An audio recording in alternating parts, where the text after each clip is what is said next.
Con María José Aguilar, catedrática de Trabajo Social y Servicios Sociales de la Universidad de Castilla-La Mancha. Además de trabajadora social, es socióloga y animadora sociocultural. Doctora en Ciencias Políticas y Sociología, catedrática en Trabajo Social y Servicios de la Universidad de Castilla-La Mancha, evaluadora de proyectos de investigación de ciencias sociales en la Agencia Estatal de Investigación. También ha trabajado como consultora, formadora e investigador en una veintena de países americanos y europeos, en los ámbitos de la intervención con grupos, el desarrollo comunitario en contextos multiculturales, la planificación, gestión y evaluación de programas sociales. Es autora, además, de 2 centenares de publicaciones científicas, dirige el máster online en Inmigración e Interculturalidad y el Grupo de Investigación Interdisciplinar sobre Migraciones, Interculturalidad y Ciudadanía de la Universidad Complutense de Castilla-La Mancha, ¿no? UCLM. Muchas gracias, María José Aguilar, por estar aquí con nosotros, compartir este espacio. Tienes la palabra. Bueno, muchas gracias a vosotros, al Consejo, por la invitación, y retomando justo donde ha terminado Elena y teniendo en cuenta lo perjudicados que estamos todos a estas horas, el calor que hace y que es más hora de la siesta que de estar escuchando una mesa, pues yo he pensado, es decir, cómo nos interpela la construcción de un mundo ecosocial al trabajo social y también qué reflexiones y qué aportaciones, qué contribuciones podemos reflexionar, desarrollar y aportar desde el trabajo social a la construcción de ese mundo ecosocial. Así que, aunque parezcan un poco desordenadas, os voy a ir lanzando en voz alta algunas reflexiones que me hago a mí misma como trabajadora social y como comprometida con la construcción de ese mundo ecosocial desde que tengo uso de razón, ¿no? Primero, yo creo que tenemos que no olvidar jamás y tener siempre presente, porque a veces se nos olvida, que vivimos en una crisis ecosocial que nosotros mismos hemos generado. Esto no es un meteorito que nos ha venido ni algo imprevisto. No. La crisis ecosocial radical y profunda en la que vivimos es la consecuencia, el efecto lógico, no es inesperado del sistema que hemos construido los seres humanos. Un sistema de creciente y cada vez más creciente y acelerada proliferación de desastres ambientales y de shock socioeconómicos. Esos desastres ambientales y shock socioeconómicos, aunque, como nos recuerda Rebecca Solnit, a veces permiten construir pequeñas utopías fugaces, lo que ella llama paraísos en el infierno, normalmente esos paraísos en el infierno, en momentos de catástrofe, no suelen consolidar procesos de cambio social. Quienes siempre son capaces de diseñar estrategias para aprovecharse de las catástrofes son, a lo largo de la historia, los poderes económicos y financieros. ¿Para qué desarrollan estrategias aprovechándose de todas y cada una de las catástrofes? Pues para profundizar en sus dinámicas de mercantilización, privatización, desplazamientos forzosos, socialización de pérdidas y erosión de derechos ciudadanos. El modelo de sociedad que hemos construido entre todos y todas, unos con más responsabilidad que otros, pero del cual todos somos corresponsables, además de capitalista, racista, patriarcal, neocolonial y todo lo que queráis añadir, es un modelo radical y absolutamente insostenible, como hemos venido viendo a lo largo de distintas mesas y con un montón de datos. Por lo que construir un nuevo mundo ecosocial que no deje a nadie atrás, que es la coletilla que este año además se ha incluido en el lema de nuestra profesión, conlleva cambiar el eje vertebrador, la columna vertebral del sistema en el que vivimos. No es una cuestión de parchear o de hacer ciertas cosas. Mientras no seamos capaces, mientras no coloquemos en el centro, el cuidado colectivo de la vida, no el cuidado individual, que es lo que ha venido primando hasta ahora, como consecuencia de ese sálvese quien pueda individual, de ese darwinismo social. No, mientras no seamos capaces de colocar en el centro, como la cuestión absoluta y vertebradora de toda nuestra vida económica, política, social, etcétera, el cuidado colectivo de la vida, no vamos a avanzar hacia un mundo ecosocial, sino que vamos a terminar profundizando en las desigualdades, injusticias y ejercicio autoritario creciente de las distintas políticas públicas, incluidas las profesiones sociales y, por supuesto, la nuestra también. Si algo nos ha tenido que enseñar la pandemia, por si alguno no lo sabía, es que todas las personas, todos los seres humanos, somos seres, independientemente de nuestra condición, seres interdependientes, y somos todos y todas seres vulnerables, individual y colectivamente. Y no es, contrariamente a lo que dijo Darwin, la competencia lo que nos hace sobrevivir como seres humanos. Es la cooperación lo que nos ha permitido a los seres humanos, que somos una de las especies más inútiles, frágiles y que más... somos la única especie que para sobrevivir y para llegar a adultos necesitamos durante muchísimo tiempo en nuestra vida, porque si no morimos, de la solidaridad y el cuidado de los demás. Y si hemos sido capaces de llegar hasta aquí, no ha sido por la competitividad individual, sino por ese instinto cooperativo que nos ha permitido sobrevivir como especie y llegar hasta este momento. Nos necesitamos unos a otros, unas a otras, muchísimo más de lo que pensábamos. Y mientras esta mañana nos decía Alicia una definición de economía, yo creo que mientras no entendamos la economía como la red de interdependencia que sostiene la vida y que, por lo tanto, es ese conjunto de cosas que pasan dentro, pero también fuera de los mercados, tampoco vamos a avanzar mucho hacia la construcción de ese mundo ecosocial. Vivíamos, antes de la pandemia, y lamentablemente seguimos viviendo, porque no parece que hayamos aprendido mucho, en una ficción social, en la cual siempre ha sido y sigue siendo, es mucho más fácil ver nuestras opresiones que nuestros privilegios.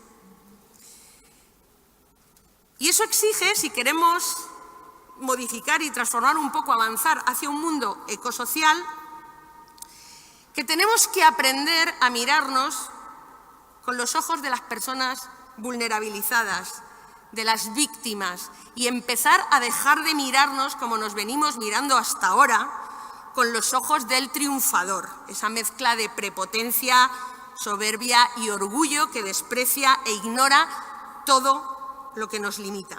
Y esto, para las profesiones sociales, entre las cuales está la nuestra, implica que o empezamos a tomar conciencia de nuestros privilegios no ganados y empezamos a evitar las prácticas de dominación, nuestras prácticas profesionales, tan frecuentes y normalizadas como injustas e inhumanas, o todo va a quedar en un bla, bla, bla, bla.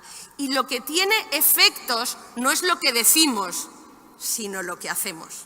Así que mis reflexiones van a ir más enfocadas a interpelar nuestra acción que a hacer un análisis discursivo, ¿no?, de lo que significa construir un mundo ecosocial. Por lo tanto, solo lo colectivo nos puede salvar como especie, como sociedad humana.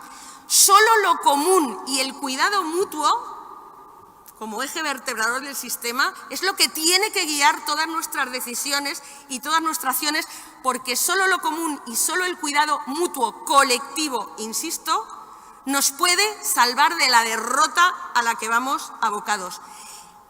Tenemos que descartar, pero ya, esa máxima que impregna todo el pensamiento dominante del sálvese el que pueda, ¿no?, individual. y tenemos que empezar a asumir de verdad, internalizarlo, nuestra precariedad, nuestra fragilidad, nuestra vulnerabilidad como seres humanos y nuestra total, absoluta y radical interdependencia como seres vivos.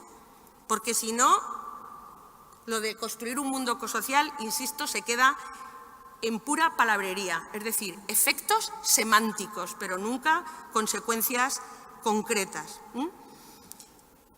Esto significa que tenemos que ser capaces de crear las condiciones para una vida buena para todas las personas.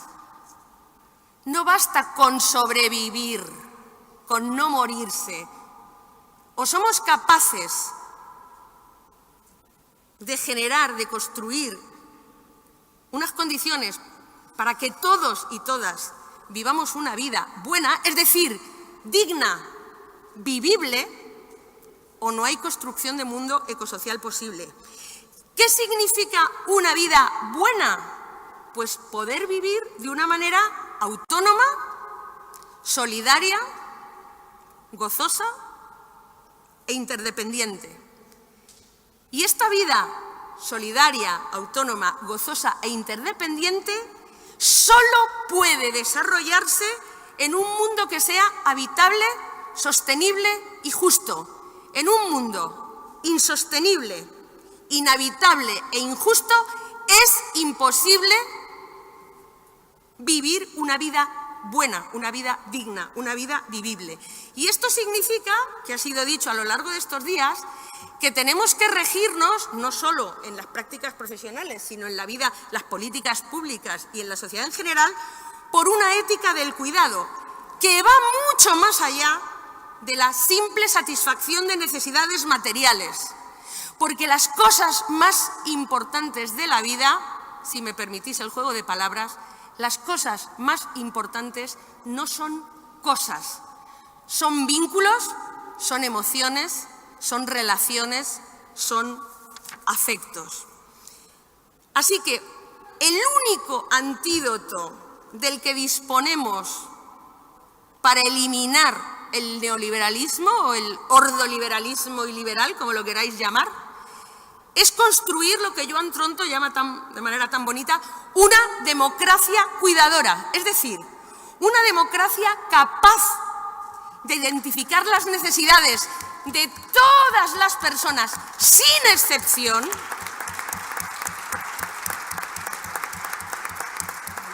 de identificar las necesidades de todas las personas, sin excepción, y de repartir también responsabilidades entre todos y todas. Porque el cuidado, que tiene que ver con el valor de la fraternidad, es algo que nos compete a todas y a todas, no solo a las mujeres, no solo a determinados territorios, no solo a determinados colectivos de población, no solo a las familias, no solo a las mujeres, no solo al Estado. Todos y todas tenemos que asumir nuestras responsabilidades de cuidado, porque para sobrevivir necesitamos cuidar y cuidarnos. Y no valen excusas de género, ni históricas, ni culturales, ni geopolíticas, para eludir las responsabilidades de cuidado. Y es que para cuidar a un solo individuo, a una sola persona, siempre se necesita una comunidad.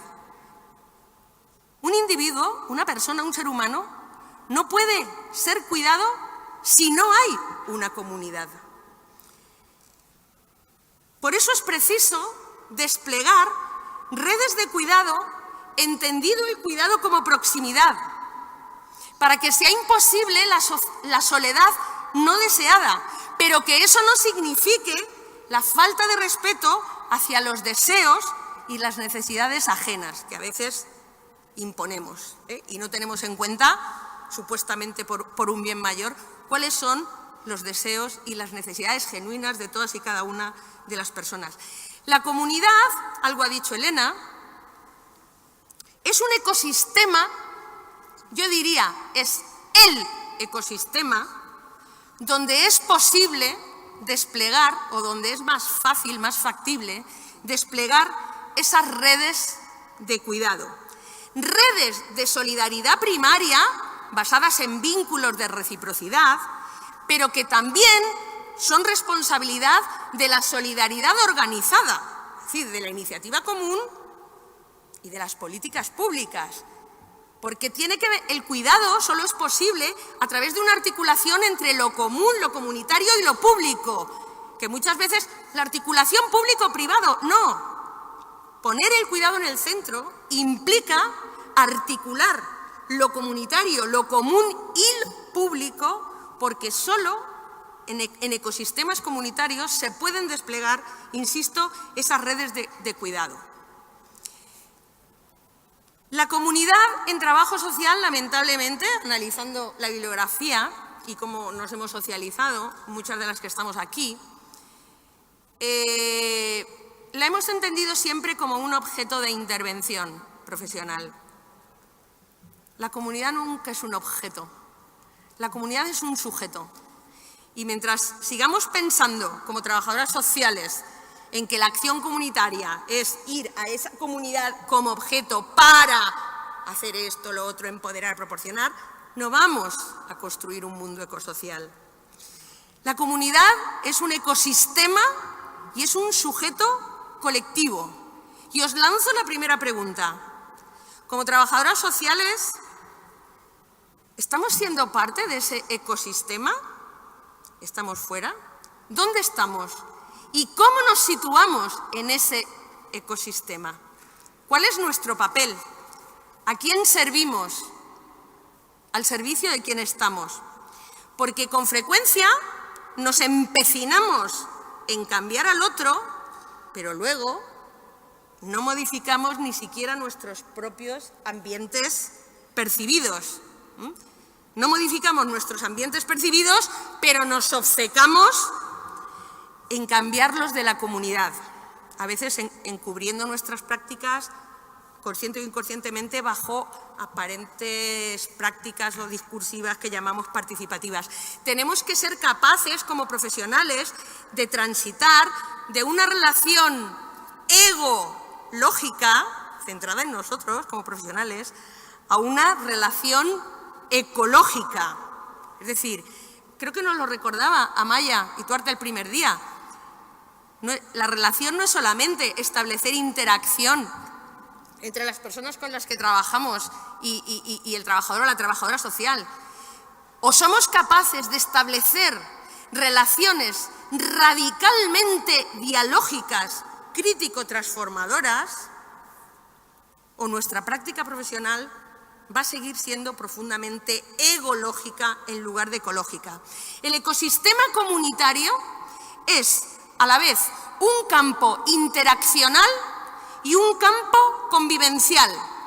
El ecosistema comunitario es un campo interaccional generador de apoyos, de recursos, de oportunidades vitales, y es también un campo convivencial que puede construirse como espacio relacional de cuidado y de hospitalidad, o puede construirse como espacio relacional de aislamiento y hostilidad.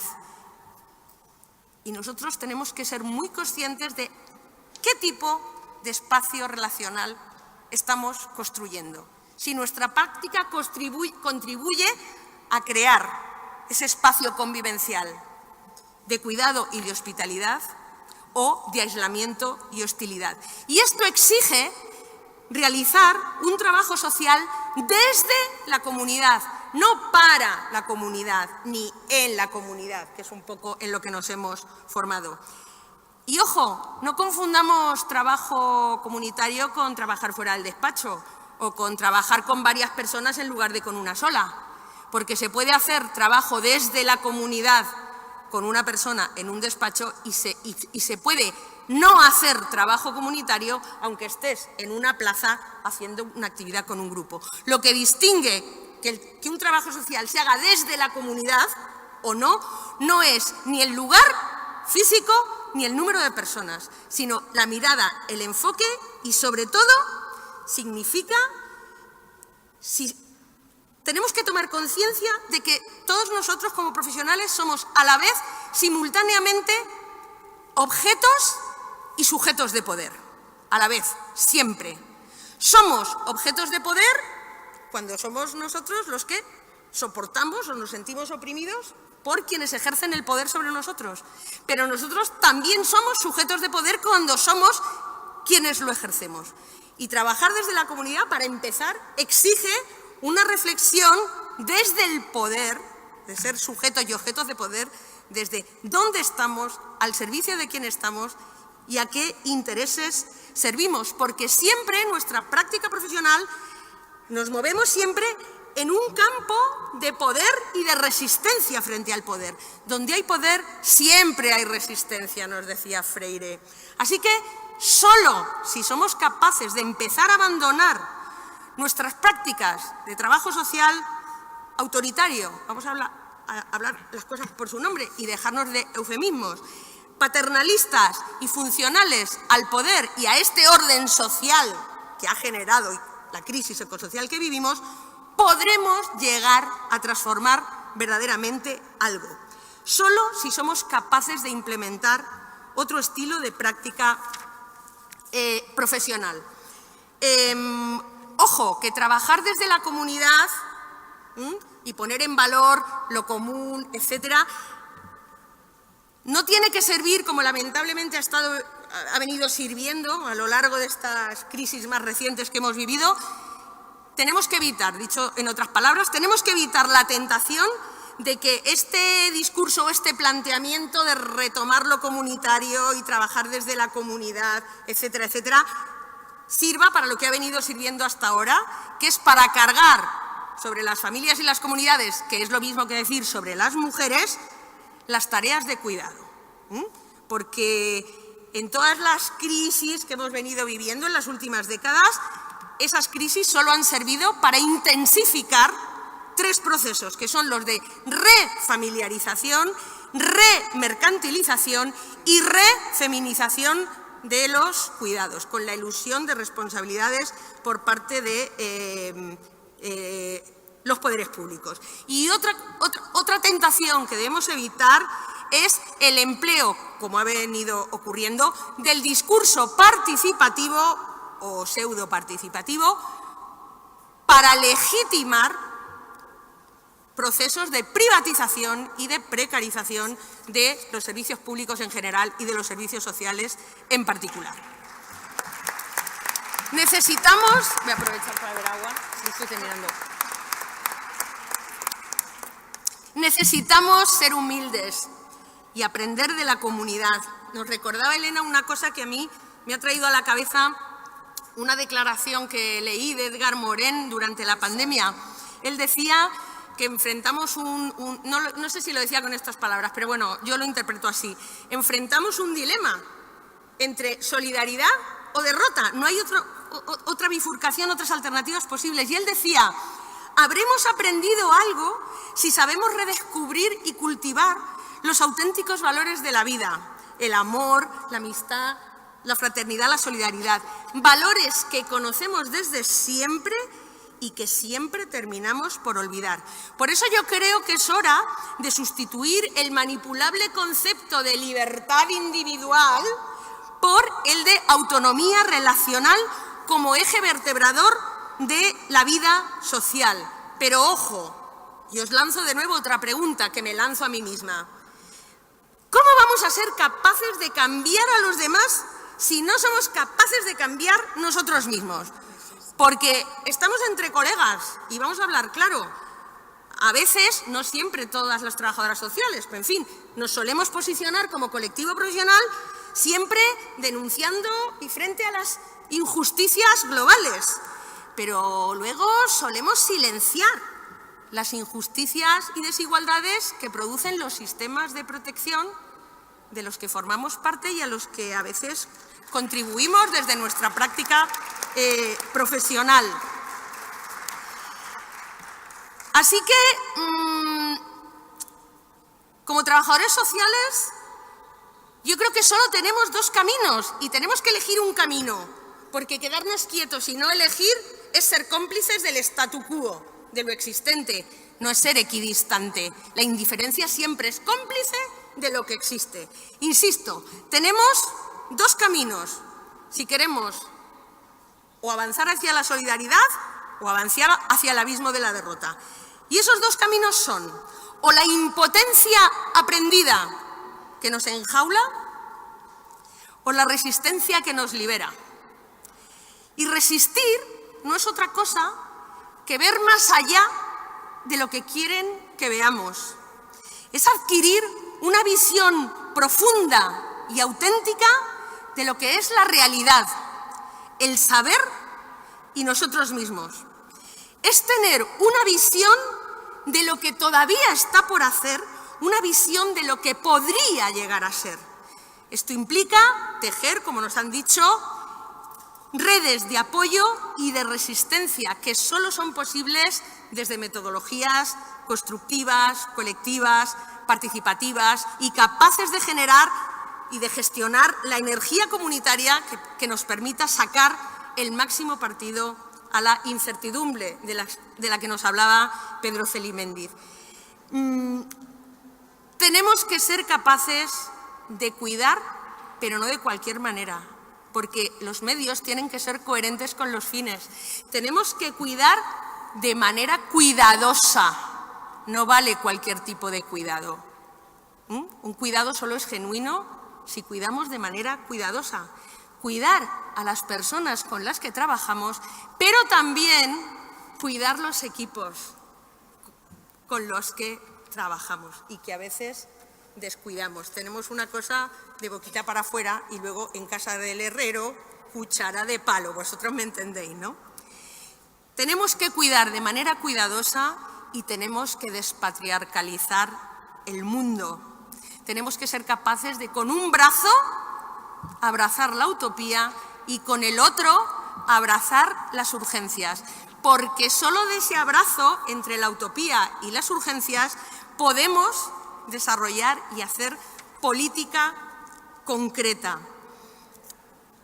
Del mismo modo que la historia es lo que produce el presente que hoy vivimos, lo que hagamos hoy, todos y todas y cada una de nosotros, tiene que parecerse al futuro que soñamos, porque si no se parece al futuro que soñamos, el futuro no va a ser el que soñamos. Y esto, yo creo, y con esto voy a ir terminando,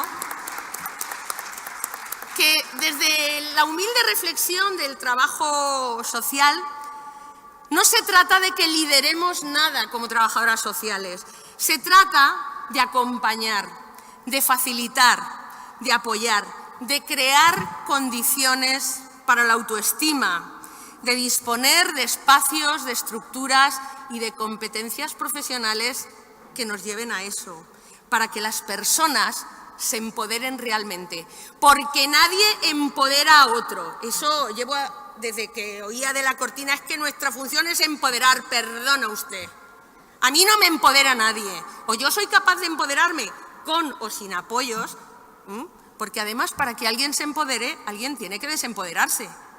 Si yo quiero poder, alguien lo tiene que perder. Así que no seamos ingenuos. Quienes se empoderan son las personas. Las trabajadoras sociales no empoderamos a nadie. Ya me gustaría a mí que fuésemos capaces de empoderarnos a cada una de nosotras. Por eso, y voy a ir terminando, yo creo que es válida cualquier estrategia de resistencia, cualquiera, que rompa las lógicas dominantes, que permita la creación de alianzas, el diálogo crítico transformativo, la gestión creativa de los conflictos y la organización colectiva de los desposeídos. Y os lanzo una última pregunta, que yo creo que es la pregunta del millón y de donde debería arrancar cualquier proceso autorreflexivo. ¿Para qué estoy haciendo lo que hago? Trabaje en un hospital, trabaje en una asociación o trabaje donde sea. ¿Para qué estoy haciendo lo que hago? ¿Para quién lo hago? Porque tenemos que ser conscientes de para qué trabajamos y para quién trabajamos. En un contexto donde el miedo parece ser la única experiencia compartida, yo creo que solo puede salvarnos la esperanza de que lo común se convierta en una experiencia compartida. No soy optimista, pero no pierdo la esperanza. Yo creo que solo el cuidado, si somos capaces de que el cuidado sea esa experiencia social compartida, que contrapese, que contrarreste el miedo, podríamos empezar a alejarnos de la derrota. Yo creo que solo tejiendo redes, aumentando el capital relacional, la capacidad de resiliencia comunitaria, podemos hacer frente al desafío de construir desde el trabajo social, juntas y juntos, un nuevo mundo ecosocial que no deje a nadie atrás. Solo cabe, por tanto, nada más y nada menos que convertir la esperanza en categoría política. Porque además, como dijo Hannah Arendt, la ausencia de certezas no nos libera de la responsabilidad de cuidar el mundo que compartimos.